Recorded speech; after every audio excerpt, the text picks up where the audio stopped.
Champagne's not for drinking yet, folks, because there's going to be a toast, so don't drink your champagne just yet. Can we please have your attention? We want to be respectful of all the honorees. If we could please have your attention, thank you. It is truly a pleasure to present this award to Emmanuel Van Bram. And I was one of the people that said, oh, let's give it to Emmanuel, but I had to think for a little bit. Because sometimes when you have a secret weapon, you don't just put it out there. But Emmanuel has been on the ground for so many years, working in the community, that it was long overdue that we recognize him. When it comes to connecting with people, especially tenants, we rely very heavily on Emmanuel Van Bram. So it is truly an honor and a pleasure, both for myself and Rodney Speedshort, who have relied on Emmanuel in every election, but not just in every election, but in making sure that we stay connected to our community members. And I know Rodney has more than a few words she wants to say about Emmanuel as well. First, I want to just talk a little bit about this award. Shirley Chisholm prided herself on being a strong leader who took bold and principled stances on issues. This meant that when she went to vote on something, it meant something, that she was just not following the party line. Therefore, the Unbought and Unbossed Award is granted to individuals who lead with integrity. And this year's Unbought and Unbossed Award goes to Emmanuel Van Bram. I want to just say that, when people call me leader, I think of Emmanuel. Because Emmanuel has been that leader, okay? He has been that leader fighting for tenants, fighting for his community. Him and his lovely wife, Carolyn. Hey! They have been extraordinary in helping our club.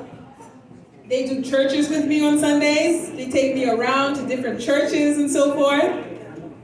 But, Emmanuel has been truly extraordinary in his work in moving for change, okay? He is in a building with lots of tenants. And let me tell you, there's a lot of things I learned from him as, sometimes the landlords change and then they have to go through a whole new process in terms of getting things fixed. But the good thing about Emmanuel is that he builds relationships with the tenants and the landlords, okay? He's not about throwing rocks at the landlords. No. He actually forms a meeting, sit down with them, and then you see change because it's called negotiation, okay? And Emmanuel has done a lot for his people, a lot for our community. He is one of the best poll workers we ever had, coordinators, right? Making sure that our people know how to vote. The system in place is well suited, organized, okay? It's about election reforms as well. It's about educating. A lot of times when there's no language access, especially for like Creole and Russian, Emmanuel has been calling and picking up the phone and say, hey, we need some translators here. We need help here. And that's what I love about Emmanuel. Emmanuel cares for all people. He cares for all people. He's been a dear friend to me. Him and his wife prays for me, and I pray for them too. And we're going to continue to praise you and your work for all that you do. We're going to ask God to continue to shine his light on you and your beautiful wife so that you can continue to be the great man, the great husband, the great father, the great grandfather, the great leader in our community. In the spirit of Shirley Chisholm, thank you for being unbought and unbossed.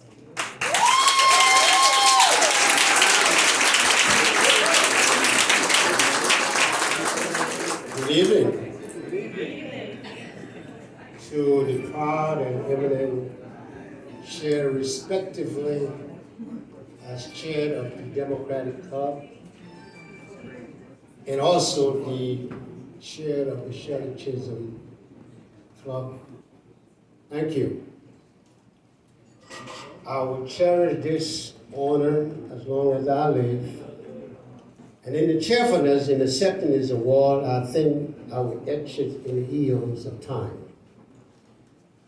My sister and I, when we were growing up, Mama used to sit us down and tell us stories.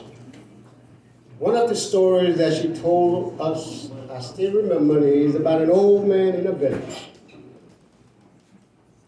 who gathered kids to come around during the evening time.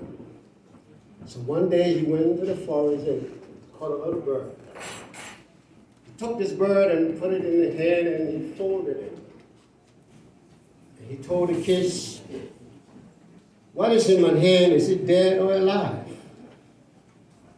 The kid began to wonder and to ponder as to what it meant. The moral of the story is, if the young folks said if it was dead, he would open his hand and the bird would fly away. If they said it's alive, he would squeeze the dead bird and the bird would die. So what it meant to all of us today is that whether it is dead or alive, it all depends upon us. And though Mama left this with me, I went back in my book and I found that the history is the wisdom of the times, the touch of truth, the life of memory, the teaching of life. And through all of this, it is the messenger of antiquity. And so to all of my honorees, thank you so much that I can be part of this enclave of brilliant honorees. My friend Josh, and of course my sister, proud and sagacious in her work. And of course the effervescence of the president of the Southern Shellichism Club, fine and nurturing nature herself. Thank you so much, and may God bless you all.